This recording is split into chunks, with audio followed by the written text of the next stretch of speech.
Sacramento is home to Sac State, Cosumnes River College, Franklin University, and other great schools. And whether your college-bound kid is going to higher education in our area or heading beyond the horizon, the road can be paved with legal issues that they'll need to navigate. But don't worry, your son or daughter doesn't have to major in pre-law to get the ins and outs. Our next guest is a lawyer and mom of two with insights that parents and students will want to take note of. Let's welcome Ramona Morgan. Ramona, thanks for joining us again. Hi, Desiree. It's great to be here. Yes, happy to have you. So Ramona, what would you say? What's the most important thing Sacramento students and their families should know about heading off to college?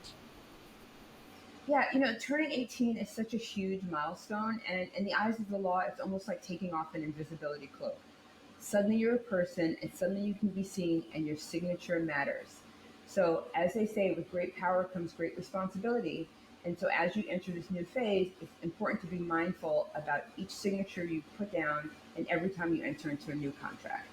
I think that's such a good point. College students going off to college, it is a lot of responsibility that they're now taking ownership of. So let's talk about students who opt to live off campus. They now become renters, which is a big step. So what rights do they have as tenants? California is such a wonderful state in terms of legal protections. In California, once you move out, you're entitled to get your security deposit back within 21 days, and that's a really important protection. Also, you can't be charged for normal wear and tear.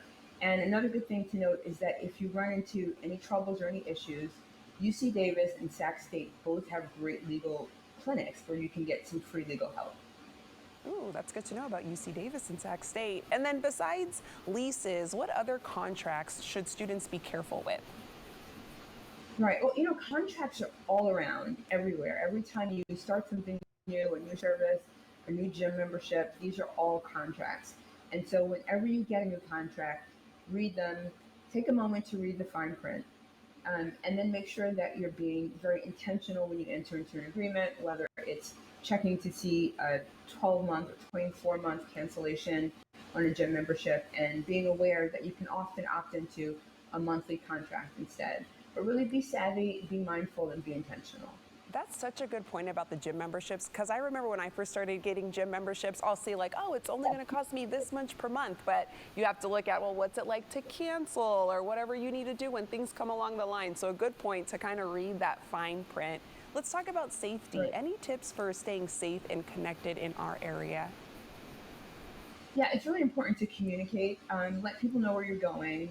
Anytime that you are going someplace new, let them know, let your friends know, your family know. I know a lot of people recently have been starting to actually carry around tags with them so that they can be sort of tracked live and do sort of things like that. So there's always a tech solution, but sometimes the best solution is old-fashioned communication, letting people know where you are and what you're doing. And then one other question about roommates. I mean, because for some students who were living at home, this is kind of a new area to explore as well too. Anything college students should be mindful of when they're moving into the dorms or off campus, and now they have to factor in having roommates. Yeah, I mean, one thing that's really important is to make sure that you're upfront, you're transparent, and also very explicit about any understandings that you have. Also, if you're on a lease together, be mindful and be aware of what the consequences are if one person leaves and the other person stays. I really suggest that as people are entering this new phase, you keep a nice little sort of folder. It can be a digital folder or something I call college contracts, so that you're aware of any of these contracts you're entering into, especially with roommates, and it's very clear who owes what and what you'll do if you need to break the contract for any reason. Very helpful. Any closing advice for families sending students off to college this fall, Ramona? Yeah, I mean, the most important thing is congratulations, you're entering into a new phase. With the family working together, or even people working on their own as they enter adulthood, you really, really should feel empowered. But knowledge is power, so make sure you read everything before you sign it and understand the consequences and the implications. And you've got an entire road ahead of you. There you go. You heard it from the lawyer mom herself, Ramona. Always a pleasure having you on the show. To our viewers, stay proactive, know your rights, and don't forget to read the fine print, like Ramona said. For more insights, you can head on over to ramonamorgan.com.